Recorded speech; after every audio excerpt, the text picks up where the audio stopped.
சமுத்திரகாந்தன் 19. தூரத்திலிருந்து நோக்கினாலும் அவர்களின் அணைப்பைக் கண்டு அதிர்ச்சியாகிய தாயம்மா ஒரு அம்மாவாக அதற்கு மேல் பார்க்க இயலாது கூடாது என வீட்டிற்குள் நுழைந்து கொண்டார். அந்த இடத்தில் நின்ற சமுத்திரியை அடித்து கண்டிக்க இயலாத தன் ஆற்றாமை வேறு அவரை கோபம் கொள்ள செய்தது. இருவருமே தங்களை மறந்து நின்றனர். ஏக்கங்கள் யாவும் இத்தனை நாள்களின் அமைதிக்கு பின் இருவரின் மனதிலும் புயலாக வீசியது. அவர்களின் மனங்கள் புரிந்தாலும் விலக முடியாத உணர்வில் கட்டி அணைத்திருந்த கௌசிக் மற்றும் சமுதிரி விழிகள் மூடியவாறு அந்த நிமிடத்தை மெய்மறந்து அனுபவித்துக் கொண்டிருந்தது. மெல்லிய குளிர்காற்று தென்றலாக வீசிச் செல்ல முதலில் உணர்வை எட்டியது சமுதிரிதான். தான் எங்கிருக்கிறோம், என்ன செய்து கொண்டிருக்கிறோம் என மூளை அறிவுறுத்தவும் சட்டென்று விழிகளை விரித்து விலக முயற்சித்தாள். ஆனால் கௌசிக் பிடி இறுகியிருந்தது. அது இறுக பிடித்த பிடி இல்லை. இத்தனை நாள்கள் தொலைந்த தன் ஏக்கத்தை அடைந்த உணர்வு, அது கலந்த அணைப்பு.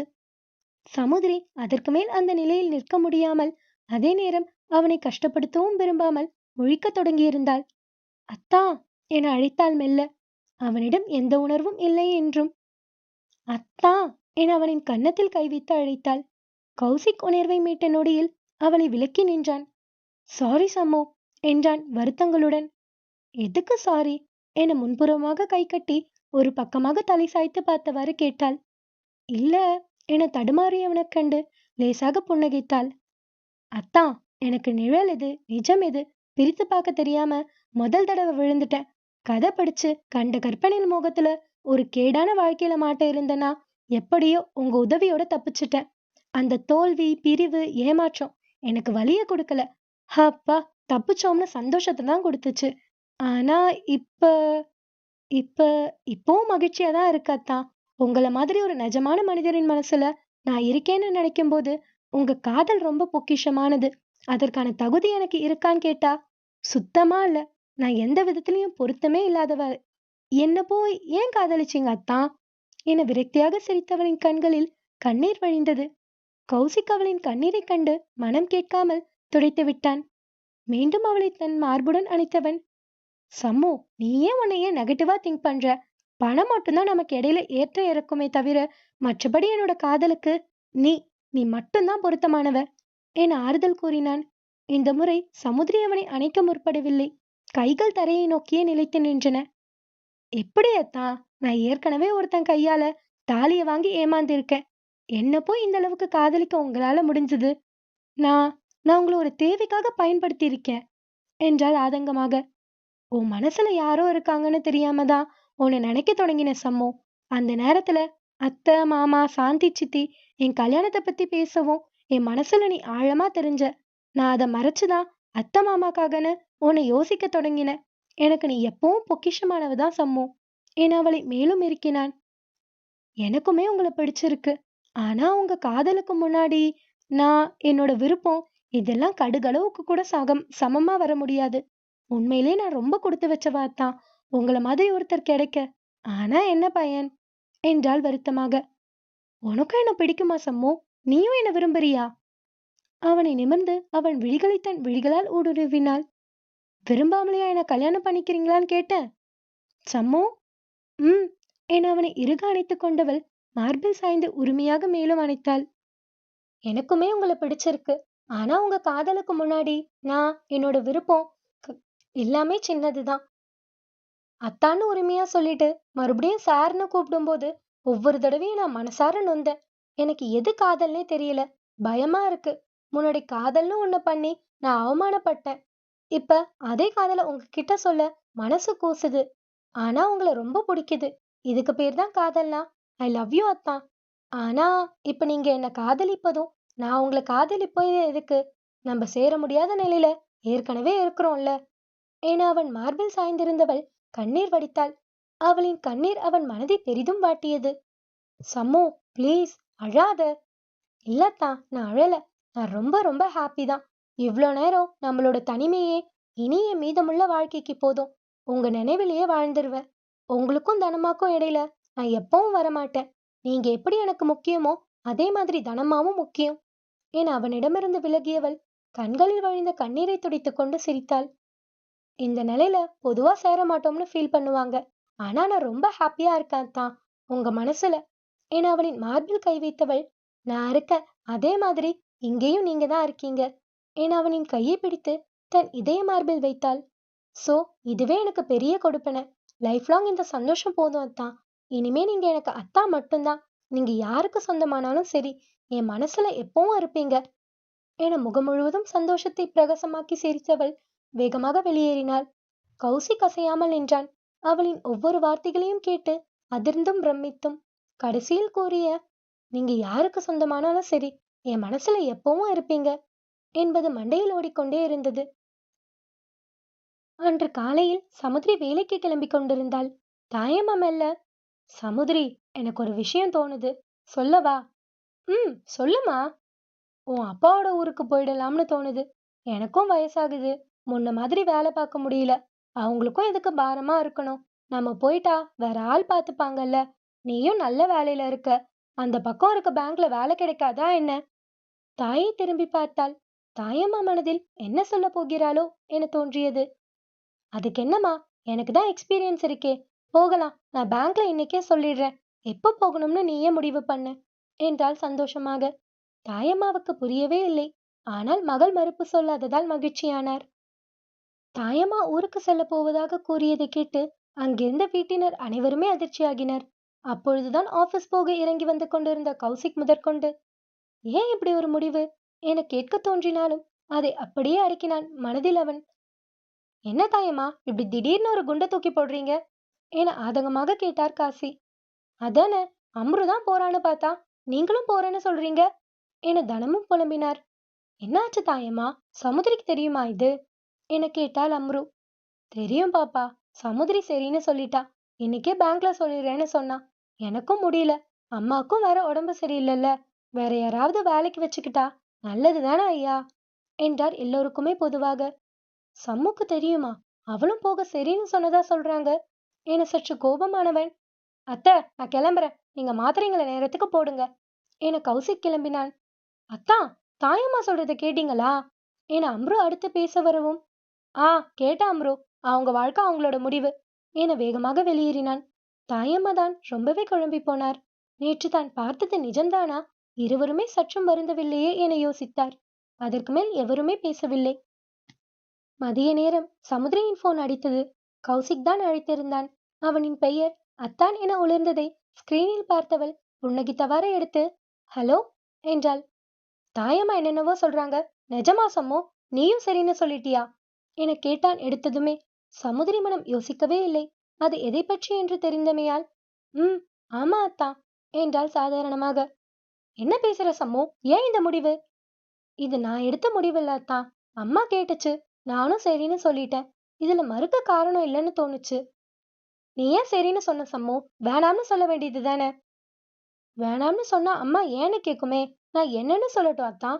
கௌசிக் அமைதியாக இருந்தான். அத்தா என்று அழைத்தாள். ம், கோபமா இருக்கீங்களா?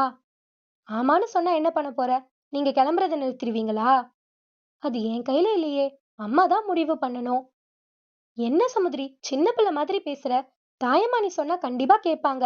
அவங்க கிட்ட இங்கேயே இருக்கலாம்னு சொல்லு. ஒரு தடவை கூட முயற்சி பண்ணாம சரின்னு சொல்லிட்ட. ஒரு தடவை கேட்டு பாரு ப்ளீஸ். ஏன் அத்தா, நான் ஒன்னு சொல்றேன், ஆனா தப்பா நினைக்க கூடாது. முதல் தடவை அம்மாவை எதிர்த்து நான் தப்பு பண்ணிட்டேன். ஆனா இப்ப அவங்க சொல்றத மறுக்காம கேக்குறேன். எப்படி நீங்க தனமா சொல்றத மறுப்பு இல்லாம கேக்குறீங்களோ அப்படிதான். இதுல தப்பில்லையா அத்தா? சம்மு என்றான் அழுத்தமாக. கண்டிப்பா நான் தப்பா சொல்லல. ஆனா இதானே உண்மை. உங்களால எப்படி முடியலையோ அப்படிதான் என்னாலயும் முடியாதத்தான். நான் இங்க இருந்தா மட்டும் என்ன நடக்க போகுது என்றாள் விரக்தியாக. ஆமா, ஒன்னும் நடக்க போறதில்ல. நீ போ என்று போனை வைத்தான் பட்டென்று. சமுத்திரி வேண்டுமென்றேதான் அப்படி பேசினாள். அப்பொழுதுதான் கௌசிக் அவளை போவதற்கு விடுவான் என்று எண்ணி பேசியது சரியாக வேலை செய்தது. சமுத்திரி போனையை கையில் வைத்து அவன் நம்பரை பார்த்தாள். சாரி அத்தா என கூறியதும் கண்களில் நீர் வழிந்தது. வினய் அவர்கள் தனியாக தங்குவதற்கு புது வீடை ஒன்று வாங்கியிருந்தான். சாந்தி முதலில் மறுத்து பிறகு லிங்கத்தின் அதட்டலில் அடங்கினார். ஆனாலும் மனதில் மகிழ்ச்சி இல்லை, கோபம் மட்டுமே இருந்தது.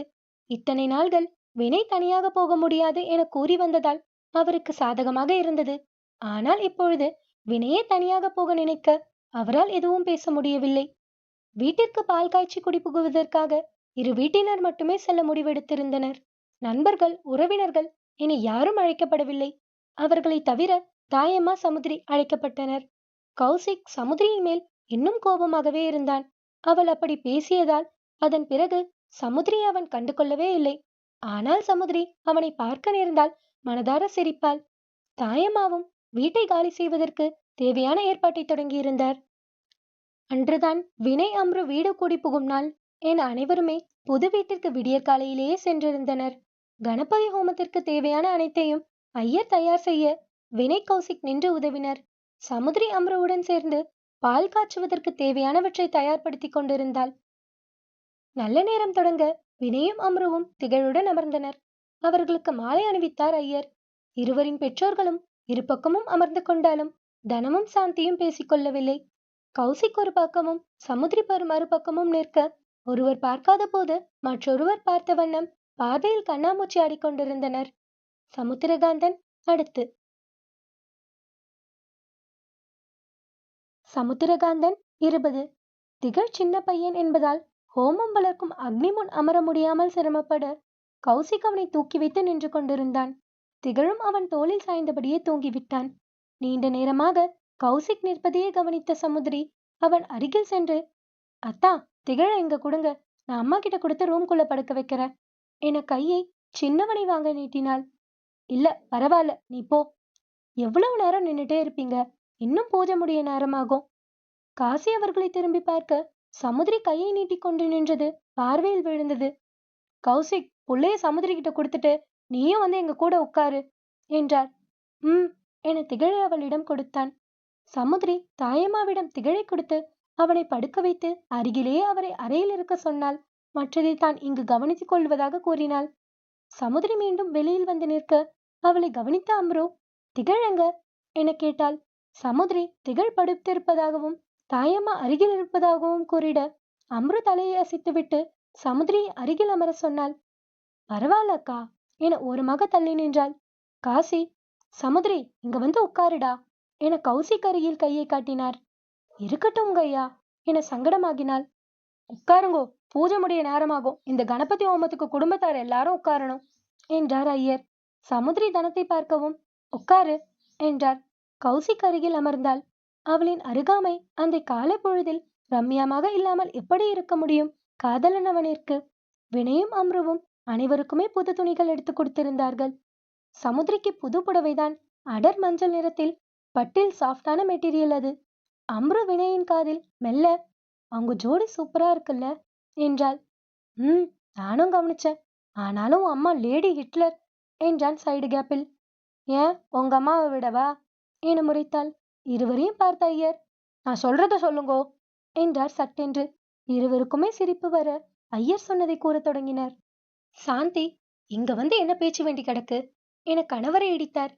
ஏய், அதுக்கேண்டி என்னைய எடுக்கிற அப்பா என வழியில் மனைவியை முறைத்தார். ஆத்தாலும் மகளும் நினைச்சத சாதிச்சுட்டாங்க. என் மகனை என்னை விட்டு கூட்டிட்டு வந்துட்டாளுங்கல்ல என முகத்தை சிலிப்பினார். நீங்களும் சொல்லுங்கோ என லிங்கத்திடம் ஐயர் மந்திரத்தை கூறவும், அப்பா காப்பாத்திட்டீங்க, தோ சொல்ற சாமி என மனைவியிடமிருந்து எஸ்கேப் ஆயினார். ஐயரும் குடும்பஸ்தர் தானே. சமுத்திரியை எதிர்ச்சியாக திரும்பி பார்த்தான் கௌசிக். அவளின் நெற்றியில் இருந்த குங்குமம் வியர்வையில் மூக்குடன் சிவந்த நிறத்தில் வழிந்து கொண்டு இருந்தது. அனைவருக்குமே வியர்வை ஊற்றிட அதை துடைத்து கொண்டுதான் இருந்தார்கள். சமுத்திரி அதை பொருட்படுத்தாமல் ஹோமகுண்டத்தையே பார்த்தபடி அமர்ந்திருந்தாள். கௌசிக் அவனின் கையில் இருந்த கச்சிஃபை அவளிடம், வேர்வையை தொட என கூறி நீட்டினான். இல்ல, பரவாயில்லத்தான் என புடவையின் முந்தியை எடுத்தாள். ஏய் லூசா நீ, இதல தொட, அதுல குங்குமம் கலர் பட போகுது. ஓ ஆமால என அவனின் கையில் இருந்ததை வாங்கி துடைத்து கொண்டு மறுபடியும் நீட்டினாள். நீயே வச்சுக்கோ, எனக்கு அவ்வளவா வியர்க்கல. பூஜை முடிந்தது. காமாட்சி விளக்கை எடுத்துக்கொண்டு வீட்டினை சுற்றி வருமாறு ஐயர் அம்ருவிடமும் வினயிடமும் கூறினார். வீட்டினை சுற்றி எடுத்து வந்து சாமி அறையில் வைக்க வேண்டும். கூடவே குத்து விளக்கை எடுத்து சமுத்திரி கையில் கொடுத்தார். சமுத்திரியும் வாங்கி கொண்டாள். ஆனால் சாந்தி, ஏய், அவருக்கு தான் ஒன்னும் தெரியாது, உனக்குமா ஒன்னும் புரியல? நீ யாருங்க? ஒரு வேலைக்காரியோட மக. அது மட்டும் இல்ல, ஏற்கனவே தாலிய கட்டி அது அன்னைக்கே அறுத்து போட்டுட்டு வந்தவ. நீ போய் இதெல்லாம் செய்யலாமா என அதட்டினார். சமுத்திரியின் கண்கள் கலங்க விளக்கை எப்படியே வைப்பதற்காக போனாள். சம்மு, இரு. சித்தி, நீங்க பேசுறது தப்பு. இது விசேஷம் நடக்கிற வீடு, அமைதியா இருங்க என்றான் கௌசிக். வினய், அம்மா ப்ளீஸ் அமைதியா இருங்க என முறைத்தான். கௌசிக், இது என் புள்ள குடும்பத்தோட வாழ போற வீடு. நான் தான் பேசுவேன். உன் அதிகாரத்தை எல்லாம் நீ உன் வீட்டுல வச்சுக்கோ என்றார் சாந்தி. காசி, சாந்தி, வர வர உனக்கு மூளை சுத்தமா வேலை செய்ய மாட்டேங்குது. பேசாம இரு என அதட்டினார். அண்ணே, நீங்க உங்க பொண்டாட்டிக்கிட்ட மட்டும் பேசுங்க, என்னோட வாயை கலராதீங்க. தனம் கணவரை முறைக்க தாயம்மா சத்தம் கேட்டு வெளியில் ஓடி வந்தார். என்னடி சொல்லிட்டே இருக்க, இன்னும் கையில வச்சுட்டே இருக்க? அவன் சொன்னா உடனே கேப்பியா? நான் சொல்றேன், அதை கீழே வை. உனக்கு இதுக்கு தகுதி இல்ல. சமுதிரி என தாயம்மா மகள் அருகில் வந்தார். சமுதிரி கீழே வைக்க போக அவளை தடுத்த கௌசிக், இவளுக்கு என்ன தகுதி இல்ல சித்தி? ஸ்டேட்டஸ் இல்ல என்பதை தாண்டி இவ ஒரு வாழா வெட்டி. புருஷன் இருக்கானா செத்தானான்னு கூட தெரியல. அப்படி இல்லனா இவ இதெல்லாம் செய்யவே கூடாது. என்ன ஐயரே நான் சொல்றது என கேட்டார் அவரிடம். அவரும் முழு விவரம் தெரியாமல் காசி லிங்கம் என ஆண்களை பார்த்தார். அம்மா அப்படி பேசாதீங்க, என் பொண்ணுக்கு எல்லா தகுதியும் இருக்கு. என்ன உங்க பணம் மட்டும்தான் இல்ல என ஆதங்கத்தில் கத்தினார் தாயம்மா. சும்மா இங்க கத்தாத தாயம்மா, இது விசேஷம் நடக்கிற வீடு. நீங்க தான் பிரச்சனை பண்றீங்க என அம்ரு கடுப்புடன் கூறினாள். யாரடி பிரச்சனை பண்றா? நீயும் அம்மாவும் சேர்ந்து என்ன வேணாலும் ஆட்டம் போடுவீங்க, நான் கேட்க கூடாதா? அதான் யாரையுமே கூப்பிடலையே, என்னத்துக்கு இந்த வேலைக்கார கும்பலை கூப்பிட்டு நடு வீட்டுல வச்சிருக்கீங்க என பத்திரகாளியாக பேசினார் சாந்தி. அம்மா என அதட்டினார் வினய். தனம், ரொம்ப பேசுற சாந்தி, நானும் பேசக்கூடாதுன்னு பாக்குறேன். அவங்க எங்களுக்காக வந்திருக்காங்க, சும்மா என்னைய கோத்து விடாத. இது உன் பையன் முடிவு, எனக்கு அப்பவே தெரியும் நீ இப்படி ஏதாச்சும் டிராமா பண்ணுவேன்னு என வினயிடம் திரும்பியவர், ஏன் வினய், என்னமோ அன்னைக்கு சொன்ன என்னை இங்க அடிக்கடி வராதீங்கன்னு, இப்ப அதை உன் அம்மா கிட்ட சொல்லு பாப்போம் என எகிரினார். என் புள்ள எதுக்கு என்ன அனுப்பணும்? நீங்க எல்லாம் வெளியே போங்க. இருவரும் மாறி மாறி பேச அங்கிருந்தவர்கள் கடுப்பாகினர். கௌசிக், ஸ்டாப் இட் என கத்தினான். அத்தை அமைதியா இருங்க என அவன் அத்தையை முறைக்கவும் தனம் வாய மூடினார். இப்ப உங்க பிரச்சனை என்ன? இவ யாரு? இவளுக்கு எந்த தகுதியும் இல்ல, அவளை போய் அடுப்படியில நிக்க சொல்லு என சாந்தி சமுதிரியை கை காட்டி கூறினார். கௌசிக் மனம் எப்படி அவரின் கூற்றை ஏற்கும்? இதுவே முன்பென்றால் மனதை அடக்கி கட்டுப்படுத்தி இருப்பான். இப்பொழுது இருவரின் மனதிலும் என்ன இருக்கிறது என அவன் அறிவான். சமுதிரி பட்டென்று விளக்கை வைக்க போக அதை தரையில் வைக்க விடாமல் பிடித்தவன், நான் சொன்ன வைக்க சொல்லி ஒழுங்கா பிடிச்சிட்டு நில்லு என அழுத்தமாக கூறினான். சமுதிரி அப்படியே நிற்கவும் சாந்தி, ஏய், நீ அவன் வீட்டு வேலைக்காரின்னு எனக்கு தெரிஞ்ச கதைதான். அதுக்காக இது என் மகன் வீடு, இங்க நான் சொல்றதுதான் கேட்கணும். வேடின்னு சொல்றேன், அவன் பேச்ச கேட்டுட்டு அழுத்தமா நிக்கிற என வேகமாக கேட்டார். வினய், அம்மா நீங்க பேசாம இருங்களேன். சமுதிரி நீ வா என அம்ருவினை நகர போக சாந்தி சமுதிரியின் கையில் இருந்த விளக்கை வாங்க சென்றார். காசிலிங்கம் இருவருமே அவரை தடுத்தனர். தனம், அதான் அவ இவ்ளோ பேச்சு பேசுறாள, விடுங்க. சமுதிரி அதை வச்சுட்டு தான் போக என்றார். நானே வைக்கிறேன், விடுங்கம்மா. நல்ல நாள் அதுமா விளக்கு விழுந்துட வேணாம் என சமுதிரி அதை தரையில் வைக்க போக, ஐயர், கையில எடுத்ததை மறுபடியும் கீழே வைக்காம யார்கிட்டயாச்சும் கொடுமா என்றார். சாந்தி, நானே வாங்கிட்டு போறேன் என வாங்க கையை நீட்டினார். ஐயர், சரி அதை பத்திரமா கொடுமா என்றார். சமுதிரியும் மனம் நொறுங்கிட தன் நிலையை எண்ணி குத்து விளக்கை அவர் நீட்டிய கைகளில் பத்திரமாக அவரிடம் நீட்டினாள். இதற்கிடையில் கௌசிக் மனம் சமுதிரியின் நிலையை எண்ணி துடித்தது. இந்த இடத்தில் அவளின் அவமானம் சாதாரண விஷயம் அல்ல. சமுதிரிக்கு நடந்தது ஒரு கல்யாணம் என்று அவளுக்கு வாழா வெட்டி பட்டம், விதவை பட்டம் வேறு. அடுத்த தகுதி அவளின் இயலாமை மற்றும் ஏழ்மை இரண்டும் அவளின் அந்த ஒரு நாள் கல்யாண நாடகத்தின் பட்டங்களுக்கு எளிதாக துணை புரிந்து விட்டது. தன் காதலி, தன் நாயகி, தன் கனவின் வாழ்க்கை அவள். அவளோட இந்த நிலையை தன்னால் மாற்ற இயலவில்லையே என கடவுளிடம் மனதில் கதறியவன் கண்ணில் அது பட்டது. அத்தனை தாமரை வரிசையில் தட்டுக்களில் அவன் கண்ணுக்கு அது தெரிய மனதோ, டே, இது கடவுள் காட்டிய வழி, யோசிக்காத என்றது. அதன் பின் சற்றும் யோசிக்காதவன் சட்டென்று குனிந்து அந்த மஞ்சள் கயிற்றை எடுத்து மஞ்சளுடன் நொடியில் கோர்த்து சமுதிரியின் கழுத்தில் 3 முடிச்சுக்களை போட்டுக் கொண்டிருந்தான். அதை கவனித்த சாந்தி பட்டென்று கையை விலக்கி அதிர்ச்சியாய் நோக்கினார். எவருமே கௌசிக்கை கவனிக்கவும் இல்லை, அவன் நொடியில் செய்ததை யூகிக்கவும் இல்லை. கௌசிக் செய்ததை கவனித்த வினய் அதிர்ச்சியாகாமல், உங்களுக்கு தாலி கற்ற மந்திரம் தெரியும் தானே ஐயரே, அதை சொல்லுங்க என சிரித்தான். அவரும் அவசர அவசரமாக மந்திரத்தை ஓதினார். சமுதிரி எதிர்பார்க்காத ஒன்று. நிமிரும் போது அவளின் கழுத்தில் கௌசிக் கட்டிய தாலி தொங்கியது. தாயம்மா அதிர்ச்சியிலிருந்து மீளவே இல்லை. தனம் முகத்தில் அதிர்ச்சி மட்டுமே, அதுவும் தன் அண்ணன் பையன் கௌசிக்கா என்ற அதிர்ச்சி மட்டுமே. காசி, தனம் என அவருக்கு ஆறுதல் சொல்ல தொடங்கிட, கௌசிக், இப்ப என்ன சித்தி, திருப்தியா? இவ என் பொண்டாட்டி, நீங்க கேட்ட அத்தனை தகுதியும் இப்ப இவளுக்கு இருக்கு என்றவன் சமுதிரியிடம், போ, இன்னும் இதை வச்சுட்டே நிக்கிற, போய் சுத்திட்டு வா என்றான். வினய் அம்ரு முன்னே நடக்க பின்னால் சமுத்திரி கால்கள் நகராமல் நின்றது. அவளின் விழிகள் தன் தாயையே பார்த்தது. கௌசிக் அவளின் கையை பிடித்து அழைத்து சென்றான். சாந்தி வாயை திறக்க முடியாத அதிர்ச்சியில் நின்றாள். தனம், நீ எதுவும் பேசிடாத என காசிக் மனைவியை சமாதானப்படுத்தினார். ஆனால் தனம் கோபத்தின் உச்சியில் ஒரு வேலைக்காரி மகளா என்ற எண்ணம் மட்டுமே மிஞ்சியது. அதுவரை பொம்மை போல் கௌசிக் கையை பிடித்தபடி வந்த சமுத்திரி புரியாமல் தனத்தை பார்த்தாள். அனைவரும் வீட்டை சுற்றி வர ஒரு பிரளயத்தை நிகழ்த்திய நேரம் காத்திருந்தது. சமுத்திரகாந்தன் அடுத்து.